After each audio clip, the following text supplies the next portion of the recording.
All right, well, while we get planting here, let's get into today's subject, and it is a good one. It is back to school time, so let's talk once again about college. Only today, let's talk about the cost of college, shall we?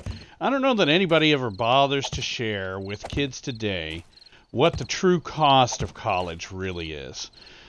Kids know, oh, I've got to go to school so I can get good grades, so I can get a good job, and go to college someday, blah, blah, blah, blah, blah. Right? So I can get a better job. Well, the cost of college is really starting to get out of hand.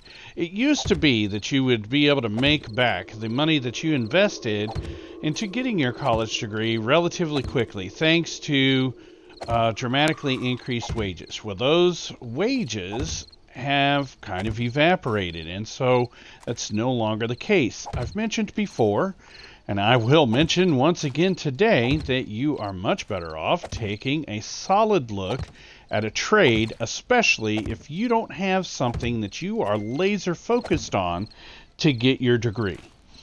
So, to start off with, the cost of college, a big part of it is your tuition. Just to attend college, to take a full-time course load each year. By the way, you used to be able to get degrees in 2 years for an associate's and 4 years for a bachelor's. Well, now, thanks to all the prerequisites and everything else that they cram down your throat, it's more like 3 years for an associate's, a little better than actually, and a little better than 5 years for a bachelor's degree. Now, I actually fell into that mode myself when I was in college. I was on a 4-year degree track, but I ended up getting 2 degrees because a lot of classes cross-canceled, and so it took me a little better than 5 years to finally get my undergraduate. Anyway, but I digress, and we're not here just to talk about me.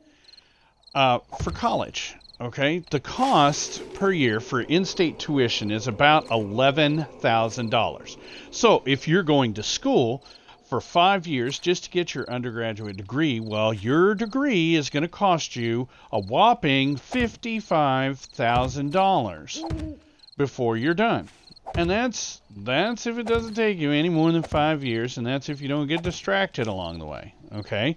If you're going to an out-of-state school, which is usually nice, getting away from mom and dad and being a little further away, maybe you want to go to Florida to go to school, and you live in the Midwest, right? Well, to go to an out-of-state school and pay out-of-state tuition is going to cost you about $27,000 a year. So, multiply that by 5. That is better than $130,000 to get your undergraduate degree. That is mortgage money, folks. That is more than we paid for our house, okay? So, just to get your degree. Now, if you're going to go to a private school, I'm going to go to an Ivy League school. Well, congratulations if you got accepted. That means you're a fairly bright individual. That's awesome for you, right?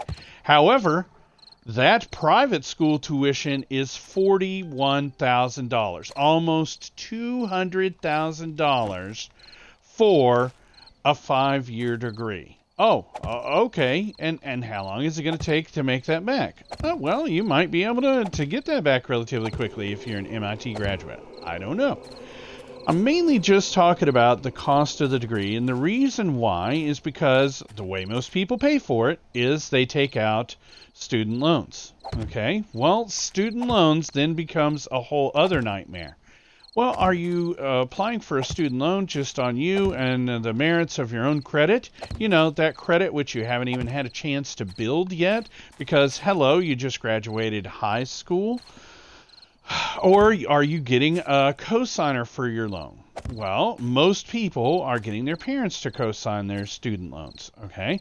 The problem there is you tend to pay 3 to 4% interest rate on your undergraduate student loans. If your parents are getting something other than some sort of federal student loan for you, then it could cost somewhere in the ballpark of 5 to 7% interest, okay? That is getting a bit on the crazy side. And the other downside to that is you typically don't start paying those back until after you have graduated college, right? Your average monthly student loan payment is going to be in the ballpark for somebody with, in-state tuition, blah, blah, blah. It's going to be somewhere in the ballpark of $393 or more a month. Yeah, so I did a video on things that could rival your, house payment as far as expense and cost each month, and talked about food costs and whatnot. That is in the realm of what I said food costs was going to be for you if, once you've moved out and are on your own. Now, granted, I'm a little distracted here, but my point should be becoming clear. At $395 a person, it'll take you about a month, $395 a month. It'll take you in a realm of 20 to 25 years to get that paid back. That's assuming that everything goes perfectly. That's assuming that you're able to get a job that not only, gives you a standard of living, but also allows you to have enough extra discretionary funds. That's not taking into account you being the sole breadwinner for your family, you trying to have vacations every year, you having kids, things of that nature. That's also not taking into account the cost of living of where you might be living. The job that you got a degree for might not really even pay that well wherever you're living. There's a lot that goes into the calculations when you're trying to figure out what you want to go to school for. And this is why I stress, and I will continue to stress, that you shouldn't just go to school to find yourself, I'll figure out what I want to major in once I'm there. I've got to take a couple of years of prerequisites anyway, blah, blah, blah. No, that is still and remains a absolute crap plan. And it gets worse, actually. You see, because of the high cost of tuitions and whatnot, and because of the fact that life tends to happen, a lot of people are graduating from college and then finding that they are not able to pay back their student loans. Sometimes life happens and things get in the way. So then they have this huge student loan debt over their head. They're not able to use their degree, and not only that, but someone else is on the hook along with them. Remember I said something about you didn't have credit when you graduated high school and you're trying to get student loans and whatnot to pay for college? Well, typically we turn to our parents to cosign for that stuff. Only now they're mortgaging their future to try and secure ours. That is a bad deal on several levels. When you cosign a loan, just in case you don't understand what that means, the person that cosigning is saying that should the person not be able to pay it back, I'm going to take responsibility for that. So not only are your parents trying to pay off their house and pay their own debts and save up for their retirement and stuff, but then they're also agreeing to take on the burden of your education costs, whether or not you're able to meet that obligation or not. So a situation just went from bad to worse. If at all possible, and you've got grants, you've got scholarships, you get a full ride, maybe you're an athlete, whatever. Yeah, college is a great way to go, okay? But if you're a working class individual from a working class family and you don't know for sure what you want to do, no. College, that's a terrible option. And not only are you setting yourself up for failure and building up a huge pile of debt, but you might be adding to the burden that your parents might already be struggling under. Okay, is some of this starting to make sense now? That's why I talk about things like skilled trades. Now, if you're going to be a doctor, lawyer, dentist, if that's what you've got a passion for, fine, go ahead. But if not, find something to help you figure out what your interests are. If it's not something like the ONET interest profiler that I talked about before, then figure out what it is, take it, and then pursue it.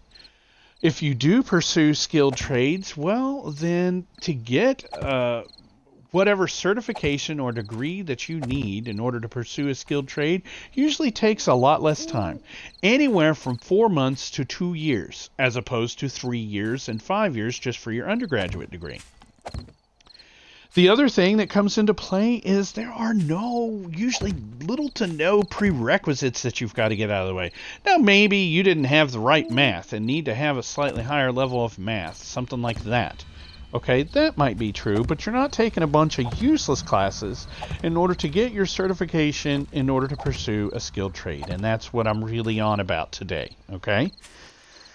The average cost per year, if you're only spending 4 months to 2 years to get trained, certified, or get whatever degree is required for your skilled trade, usually only costs in the ballpark of $3,600 to $14,000 a year. So that means for under $30,000, you could be certified, as opposed to over $100,000 just to get that 4 to 5 year bachelor's degree that you were going after. Okay, so hopefully some things are starting to make a bit more sense. Hopefully the logic is a little easier to follow here. Okay, once again, I will stress, I still have student loans that I'm paying on. I am a 50-year-old man. 50, still have student loans to pay on. Okay? Because I went to college, thought I knew exactly what I wanted to do, but then discovered, you know what? That's not really me at all. So please put some effort into the decision of where you're going to go to school. Bother to think about the actual cost of school. Bother to think about how long you're going to be paying for that degree that you're getting. If you are going to go, then cram in as much actual school as you can in your time that's supposed to be at school, and a lot less partying, goofing off, auditing classes, whatever the case may be. Okay? That's the point that I am trying to make here.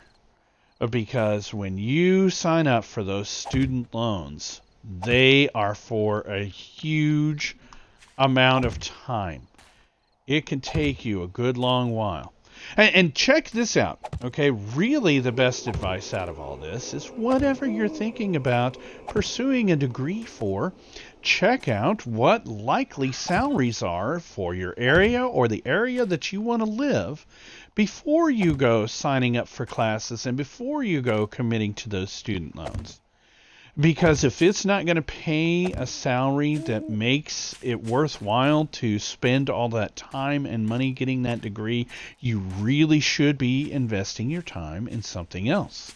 You should be investing your time in starting a business or, again, pursuing a trade, whatever, looking elsewhere for your opportunity, not just, oh, I'm going to go to college because that's what everybody expects me to do. And, of course, all my counselors and everything are pushing me real hard to figure out which school I want to go to and fill out these applications. No, my friend.